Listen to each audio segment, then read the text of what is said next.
यह कहानी काल्पनिक है। इसे किसी गलत उद्देश्य से न लिया जाए। अरे, मैं तुमसे कुछ पूछ रही हूँ बेटा, तुम्हारा ध्यान कहाँ है? नीचे बैठकर सब्जी काटते हुए माँ बोली। तब मेरा ध्यान कहीं और था। फिर झट से ध्यान भटकाते हुए बोला, क्या कह रही थी माँ? तब दोबारा से माँ ने कहा, मैं ये कह रही थी कि आजकल तुम्हारा काम बहुत बढ़ गया है, ऐसा लगता है। मैंने जवाब देते हुए कहा, हाँ माँ, काम तो बहुत बढ़ गया है। अब तो समय ही नहीं मिलता, इसलिए अभी मैं ग्राहकों की डिमांड पूरी करने में लगा हूँ। बस थोड़े दिन आप इंतजार कर लो, सब खत्म होते ही जल्द ही मैं आपको फ्री मिलूंगा। नमस्ते दोस्तों, आज की इस कहानी में आपका स्वागत है। मेरा नाम अभय है और आज मैं आपको अपनी और अपने माँ की कहानी सुनाने वाला हूँ। मेरे माता पिता का तलाक उनकी शादी के 5वें साल में ही हो गया था। उस समय मेरी उम्र सिर्फ 4 साल थी और मेरी माँ 24 साल की थी। तब मेरे नाना ने मेरी माँ से उनकी दूसरी शादी के लिए कहा, लेकिन तब माँ ने साफ साफ शादी से मना कर दिया था। तब कोर्ट के फैसले के अनुसार पापा हर महीने 40,000 रुपए और रहने के लिए एक घर दिए थे, जिससे हमारी सारी जरूरतें पूरी हो जाती थीं। तब हम एक सोसाइटी में एक बेडरूम और एक किचन के फ्लैट में रहते थे।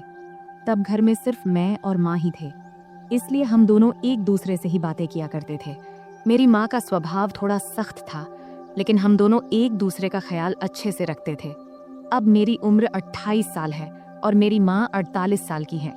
मैंने ग्रेजुएशन के बाद फैशन डिजाइनिंग का कोर्स किया था और एक बड़े डिजाइनर के साथ काम करना शुरू किया। वहां से बहुत कुछ सीखने के बाद मैंने अपना खुद का सिलाई की दुकान खोला, जो धीरे धीरे अच्छा चलने लगा। अब मेरे पास बस टेलर काम करते हैं। एक दिन सुबह माँ सब्जी काट रही थी, तब उन्होंने मुझसे पूछा, अभय, तुम किस तरह के कपड़े बनाते हो? मैंने कहा, लेडीज के सभी तरह के कपड़े। क्यों माँ, क्यों पूछ रही हो? उन्होंने कहा, ऐसे ही रे। फिर माँ ने पूछा, साड़ियाँ, ब्लाउज, साया, घाघरा चोली, ये सब भी बनाते हो क्या? मैंने कहा, हाँ माँ, सब बनाते हैं। फिर माँ ने कहा, तब तो तुम्हारे सिलाई की दुकान में रोजाना बहुत सारे महिलाएं आती होंगी। इस पर मैंने कहा, हाँ माँ, बिजनेस किया है तो पुरुष महिलाएं सब तो आएंगी ही ना। फिर आगे माँ ने पूछा, तो बेटा महिलाएं का नाप कौन लेता है, कोई आदमी रखा है क्या? तब मैंने कहा, हाँ माँ, सब मैनेज हो जाता है, आजकल सब चलता है, लेकिन तुम इतना क्यों पूछ रही हो? इस पर माँ ने कहा, मुझे भी कुछ ब्लाउज सिलवाने हैं। मेरी जो दोस्त थी उसने अब काम छोड़ दिया है। मैंने कहा, माँ, आप इतने देर से पहेलियाँ क्यों बुझा रही थी?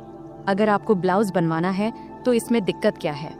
तुम अपना पुराना ब्लाउज दे दो, मैं टेलर को दे दूंगा, वह बना देगा, फिर लाकर तुम्हें दे दूंगा। इतना सुनते ही माँ ने कहा, मेरा कोई भी ब्लाउज अब फिट नहीं होता है, नई नाप लेनी पड़ेगी। इस पर मैंने कहा, ठीक है माँ, मैं टेलर को बोल दूंगा, कल टेलर आकर तुम्हारी नाप ले लेगा। अब तो कोई दिक्कत नहीं है ना? तभी माँ बोली, बेटा, मुझे ऐसा नहीं लगता कि मैं किसी अजनबी आदमी को अपना नाप लेने दूंगी। मैंने कहा, माँ, अगर आप नाप नहीं देंगी तो फिर ब्लाउज कैसे सिलाएगा? फिर थोड़ी देर सोचने के बाद माँ ने कहा, तू ही क्यों नहीं मेरा नाप ले लेता? यह सुनकर मैं हैरान होकर बोला, मैं? ये कैसे हो सकता है? माँ ने जवाब दिया, इसमें क्या है, मुझे तुझसे नाप लेने में कोई दिक्कत नहीं होगी। अब मैं थोड़ा असमंजस में पड़ी एज गया था, क्योंकि दूर से देखने और किसी को छूने में बहुत फर्क होता है। लेकिन तब यह हाथ आया, मौका छोड़ना भी मुझे सही नहीं लगा। उस दिन सोमवार का दिन था और उस दिन विश्वकर्मा पूजा था, तो सिलाई की दुकान बंद था। तब मैंने सोचा कि आज ही ये काम कर लेना चाहिए। फिर सुबह नाश्ता करके मैं सिलाई की दुकान से कुछ एल्बम और माप लेने का सामान लेकर आ गया। तब मैंने ऐसे एल्बम चुना था जिनमें डिजाइन वाले ब्लाउज दिखाए गए थे। इनमें से कुछ बहुत ही छोटे और बैकलेस थे। फिर मन ही मन मैंने तय किया कि आज ये काम अच्छे से पूरा करना है। 12 बजे जब मैं घर पहुंचा तब माँ रसोई में थी। उन्होंने मुझसे कहा, बेटा, आ गया तू? सामान ले आया? तब मैंने कहा, हाँ, सब ले आया हूँ, अब तुम जल्दी से अपना काम खत्म कर लो। फिर थोड़ी देर बाद माँ मेरे पास आकर बैठ गई और एल्बम देखने लगी। तब वह हल्की पीली साड़ी पहनी थी और उनकी साड़ी का कपड़ा इतना पतला था कि शरीर की रूपरेखा दिख रही थी। तब मैं माँ को देखते देखते खो गया। तभी उन्होंने तेज आवाज में कहा, अभय, सुन रहा है तू? तब मैं चौंक कर बोला, हाँ, क्या हुआ माँ? तब माँ ने एल्बम दिखाते हुए कहा, इतने छोटे ब्लाउज कैसे पहन सकती हूँ मैं? मुझे ये डिजाइन पसंद नहीं है। तब मैंने समझाया, अरे ये सब तो बस डिजाइन दिखाने के लिए है, तू वैसे ही सिलवा लेना जैसा तुझे पसंद हो। फिर थोड़ी बहस के बाद माँ मान गई और बोली, ठीक है चल अंदर माप ले ले। तब हम बेडरूम में गए। फिर मैंने माप लेने के लिए टेप निकाला। तब माँ खड़ी हो गई और बोली, सही से माप लेना ताकि बाद में दिक्कत कोई ना हो। तब मैं अपनी माँ का नाप लेने के लिए तैयार था। अपने मन पर और खुद पर पत्थर रखकर मैंने यह काम शुरू किया। तब मैं पूरी कोशिश कर रहा था कि यह काम एक प्रोफेशनल टेलर की तरह करूं, लेकिन इस दौरान मेरे दिल की धड़कन तेज हो गई।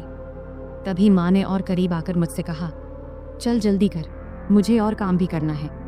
फिर मैंने माप लेना शुरू किया और पहले मैंने माँ के बाजू, कंधे और कमर का नाप लिया। फिर थोड़ा रुककर मैंने माँ से पूछा, माँ ब्लाउज के नीचे की पट्टी इतनी छोटी क्यों होती है? इससे परेशानी नहीं होती क्या? मैंने सुना है कि कई महिलाओं को वहाँ के कपड़े काटने से दिक्कत होती है, क्या तुम्हें कभी ऐसा हुआ है? इस पर माँ ने सिर झुका लिया और कहा, मुझे तो अभी तक कोई दिक्कत नहीं हुई। फिर मैंने कहा, मुझे लगता है कि तुम्हें थोड़े बड़े डिजाइन के ब्लाउज सिलवा लेने चाहिए। इस पर माँ ने हामी भरी और मैं फिर नाप लेने लगा। मैंने गले का नाप लेना शुरू किया। टेप को माँ की गर्दन के चारों ओर रखा। तब मैंने यह ध्यान रखा कि मेरी उंगलियां उनकी त्वचा को न छुएं और उनसे 1 इंच की दूरी पर रहें। फिर आगे मैंने पूछा, गला इतना रखना है या थोड़ा कम ज्यादा करूं? क्योंकि मेरी माँ का गला थोड़ा बड़ा था और वहाँ थोड़ी सी गहराई दिखाई दे रही थी, इसीलिए मैंने थोड़ा झिझकते हुए कहा, माँ तुम्हें क्या ठीक लगेगा? माँ ने मुस्कुराते हुए कहा, बेटा तुम तो अब इस काम में माहिर हो गए हो। मैंने जवाब दिया, माँ तुम जैसा कहोगी मैं वही करूँगा। फिर माँ ने फिर कहा, टेप को इतना दूर क्यों रखा है? इसे सही जगह पर रखो, तभी नाप सही आएगा। ये कहते हुए माँ ने टेप को अपने हाथ से सही जगह पर लगा दिया। इस दौरान मेरे हाथ पहली बार माँ की गर्दन को छू गए। तब मुझे ऐसा लगा जैसे मुझे जोर का झटका लगा हो, लेकिन मैंने खुद पर काबू रखा और उस पल का पूरा आनंद लिया। तभी माँ ने कहा, ये पुराने ब्लाउज अब टाइट हो गए हैं, अब मैं थोड़ा ऊंचे और गहरे गले के ब्लाउज सिलवाने की सोच रही हूँ। तुम्हें क्या लगता है? अब है, तुम तो इतनी महिलाओं के कपड़े सिलते हो, बताओ मेरे शरीर के हिसाब से क्या और कैसे अच्छा लगेगा। तब मैंने सोचा कि अगर मैंने अब आगे कदम नहीं बढ़ाया तो मैं अपने आप तक ही सीमित रह जाऊंगा। इसलिए मैंने अलग अलग तरकीबें आजमाने का फैसला किया। मैंने माँ को बड़ी सहजता से अपने सिलाई की दुकान में बनने वाले अलग अलग डिज़ाइन के ब्लाउज के बारे में बताने और समझाने का सोचा। मैंने कहा, मुझे लगता है कि गला जितना गहरा है उतना ही काफ़ी है, लेकिन अगर गले को गहरा रखकर बाकी हिस्से को थोड़ा बड़ा बना दिया जाए तो कैसा रहेगा? फिर मैंने टेप को उनके गले से निकालते हुए कहा, और गले को थोड़ा और गहरा बनाने में क्या दिक्कत है? फिर माँ बोली, बाकी हिस्से को बड़ा कैसे करेंगे ये बताओ। अब माँ भी थोड़ा सहज होने लगी थी और यही मैं चाहता था। मैंने कहा, 1 मिनट रुकिए, मैं आपको समझाता हूँ, लेकिन उससे पहले आखिरी माप ले लेनी दीजिए। फिर मैंने कहा, आप दोनों हाथ को थोड़े ऊपर उठाओ। अब मैं उसके पीछे जाने वाला था। उसने हाथ उठाए ही थी कि मैं उसके करीब आकर उसकी पीठ के पीछे से अपने हाथ ले गया। फिर मैंने उसके कंधों पर हाथ रखा और उसे धीरे धीरे उसकी कमर के बीच तक लाकर नाप लिया और बोला, माँ यह 34 इंच आ रहा है। चलो एक काम करते हैं, 33.5 या 34.5 ही ले लेते हैं। वैसे भी सिलाई करते वक्त अलग अलग डिज़ाइन के लिए थोड़ा बहुत अंतर रखना पड़ता है। फिर मैंने माँ से पूछा, माँ क्या आपको बुरा लग रहा है माप लेने से? माँ ने जवाब दिया, नहीं बेटा, ज़्यादा नहीं। फिर मैं थोड़ा झिझकते हुए उसकी साड़ी के 34 इंच का माप लेते हुए बोला, माँ अब बता, तेरा माप तो लगभग सब सही है। उसने कहा, थोड़ा टाइट लग रहा है बेटा। फिर मैंने टेप को गले में डालकर कहा, अब यहाँ आईने के सामने आ जाओ। फिर मैंने उसके दोनों कंधे पकड़कर उसे आईने के सामने खड़ा कर दिया। तब उसके चेहरे पर एक सवालिया भाव था। फिर मैंने कहा, माँ सब बताता हूँ, थोड़ा सा रुक जा, पहले पानी पीकर आता हूँ, तुझे चाहिए क्या? तब उसने सिर हिलाकर मना कर दिया। फिर मैं रसोई में गया, पानी पिया और खुद को थोड़ा ठीक किया। फिर कुछ आगे का सोचने लगा कि अब यह सब करते हुए मैं अगले कौन सा कदम बढ़ाऊं। तब 2-3 विकल्प मेरे मन में आए। फिर मैं वापस बेडरूम में आ गया। तब माँ ने अपना पल्लू फिर से कंधे पर ठीक से ले लिया था, लेकिन 6 फुट के बड़े शीशे के सामने वह बेहद ही सुंदर लग रही थी, जिसे मैं शीशे में ही निहारने लगा। तभी माँ बोली, कहाँ ध्यान है बेटा, इधर देखो, अब मैं तुझे इसी ब्लाउज में बदलाव करके दिखाती हूँ। जैसा कि तूने मुझसे कहा कि हम गले को 1 इंच गहरा कर लेते हैं। फिर उसने कहा, तू ऊपर वाला हुक खोल और ऊपरी किनारों को अंदर मोड़ कर देख। तब उसे ठीक से समझ नहीं आया तो उसने प्रश्न भरी नजरों से मेरी ओर देखी और बोली, मुझे समझ नहीं आ रहा, तू ही कर ले, मैं यह तुझ पर छोड़ती हूँ। तब तीर सीधे निशाने पर लगा था और मुझे भी यही चाहिए था। फिर मैंने आराम से उसके हुक खोले और किनारों को उलटी दिशा में अंदर की तरफ मोड़ने लगा। मैं ऐसा कर रहा था और वह खुद को शीशे में देख रही थी। फिर मैं जल्दी जल्दी अपने काम निपटाने लगा। उस दिन मुझे भी एक अजीब सा सुकून मिल रहा था। जब मेरा काम हो गया तो मैं उसके और ड्रेसिंग टेबल के बीच से हटकर एक तरफ हो गया और उससे कहा, देखो, अब यह वैसे ही है जैसा तुम चाहती थी, 1 इंच गहरा। क्या लगता है, अब बताओ। फिर माँ ब्लाउज की तरफ देखने लगी और मुझसे बोली, अभय, तुझसे सच कहूँ तो ऐसे गले में मुझे बहुत आराम महसूस होता है। ऐसे ब्लाउज पहनने पर ऐसा नहीं लगता जैसे हंस को पानी में तराने से। फिर मैंने कहा, माँ नाराज मत होना, लेकिन एक बात कहूँ। अब मैं अगला कदम उठाकर उसे और सहज करने की कोशिश करना चाहता था। तब माँ मुस्कुराते हुए बोली, नहीं रे अभय, मैं तुझसे कैसे नाराज हो सकती हूँ, बोलना जो बोलना है। तब मैंने सावधानी से कहा, इतने गहरे गले वाले ब्लाउज से सब कुछ बहुत ज्यादा नजर आता है और यह थोड़ा अजीब भी लगता है। यह सुनते ही माँ ने अपने ब्लाउज की 3 इंच अंदर की तरफ मोड़ी और हंसते हुए बोली, मुझे कौन देखने वाला है अभय, घर पर तो हम दोनों ही रहते हैं और बाहर मुझे बहुत कम ही जाना पड़ता है। वैसे भी तुम्हारे सामने मुझे कोई दिक्कत नहीं होती। मैंने कहा, माँ, मुझे यह जरूरी लगा कि आपको बता दूं, फिर आप जैसा बोलोगी वैसा ही होगा। इस पर माँ मुस्कुराई और बोली, ठीक है बाबा, अब तुम करो। फिर मैंने कहा, मैं तुम्हें वैसे ही ब्लाउज दिखाता हूँ जैसा मैं बता रहा था। उसके बाद मैं उसके एकदम सामने गया। जैसे ही मैं उसके पास गया, वह थोड़ा आगे बढ़ी। फिर मैंने ब्लाउज का हुक वापस लगाने के लिए ब्लाउज को ठीक करना शुरू किया। फिर फोटो लेने के बाद मैंने उसे वापस सही से पहना दिया। फिर मैंने उसके दोनों कंधों के पास से ब्लाउज के किनारे पकड़ा और हल्का सा खींचा ताकि उसके कंधे साफ नजर आएं। ब्लाउज अब ढीला हो गया था और उसके कंधे लगभग उघड़ गए थे। इसके बाद मैंने नीचे से दोनों तरफ अपनी 2 उंगलियां अंदर डालीं और वह सहजता से ब्लाउज के अंदर चली गई। तब उसने मेरी तरफ देखकर कहा, क्या कर रहे हो बेटा, मुझे कुछ समझ नहीं आ रहा, बस 1 मिनट रुको माँ। मैंने सिर हिलाते हुए कहा और फिर अपने काम में लग गया। अब मैंने उसके ब्लाउज के नीचे की किनारी पकड़ा और उसे थोड़ा नीचे खींचा। फिर मैंने उसके ब्लाउज के नीचे के दोनों हुक खोल दिए। अब उसकी गर्दन की कटिंग थोड़ी दिख रही थी। अब सारा काम खत्म करने के बाद मैं थोड़ा पीछे हटकर उसे एक बार देखा और फिर किनारे हो गया। अब उसका गला बड़ा हो गया था, लेकिन ज्यादा गहरा नहीं था। तब मैंने नोटिस किया कि उसकी चेहरे पर संतोष नहीं दिख रहा था। शायद उसे और गहरे गले वाला चाहिए था। इसलिए मैंने पूछा, क्या हुआ माँ, ऐसा ठीक नहीं लग रहा क्या? तब माँ ने हाथ रखते हुए शरारती अंदाज में हंसते हुए बोली, नहीं रे, मुझे गहरा गला अच्छा लगता है, नहीं तो ऐसा लगता है जैसे किसी ने कसकर बांध दिया हो। तब उसकी बात सुनकर मुझे ऐसा लगा जैसे मुझे 440 वोल्ट का झटका लगा हो। फिर आगे वह बोली, अरे ये कई बार सिर्फ दूरी की वजह से होता है। एक काम करो, क्या तुम सिर्फ ब्लाउज में ही माप ले सकते हो? वैसे भी मुझे ऐसा एक ब्लाउज चाहिए जिसमें नीचे कुछ पहनने की जरूरत ना हो। अगर माप सही से लो तो बेहतर रहेगा। मैंने कहा, हाँ माँ, यह सही भी रहेगा, लेकिन बाकी ब्लाउज के लिए तो नीचे पहनना जरूरी होगा, नहीं तो वे टाइट हो जाएंगे। तब माँ ने सिर हिलाते हुए कहा, ठीक है, तुम यहीं रुको, मैं आती हूँ। फिर वह बाथरूम में चली गई और दरवाजा थोड़ा सा खुला ही छोड़ दिया। तब मन में ख्याल आया कि दरवाजे के पीछे से झांकूं, लेकिन मैंने संयम बनाए रखा, क्योंकि मैंने तय किया था कि धीरे धीरे माँ को अपने सामने सहज बनाना है। फिर 5 मिनट बाद माँ बाहर आई और मेरे सामने आकर खड़ी हो गई। तब एक पल के लिए मैंने उसकी ओर देखा और देखकर हैरान रह गया, लेकिन मैंने कोई प्रतिक्रिया नहीं दिया और अपने काम में लग गया। फिर मैंने कहा, माँ, अब हम सिर्फ तुम्हारी पीठ का ही माप लेंगे, क्योंकि फर्क वहीं से पता चलेगा। तब माँ ने हल्के से मुस्कुराते हुए पूछा, क्या रे, तुम लोग सिलाई की दुकान में भी औरतों को ऐसे ही कपड़े उतरवाने को कहते हो क्या? फिर आगे माँ ने अपना हाथ मेरे कंधे पर रखते हुए और शरारती अंदाज में हंसते हुए बोली, तुम्हारी तो मौज है बेटा, इतनी सारी औरतों को संभालने का काम मिलता है।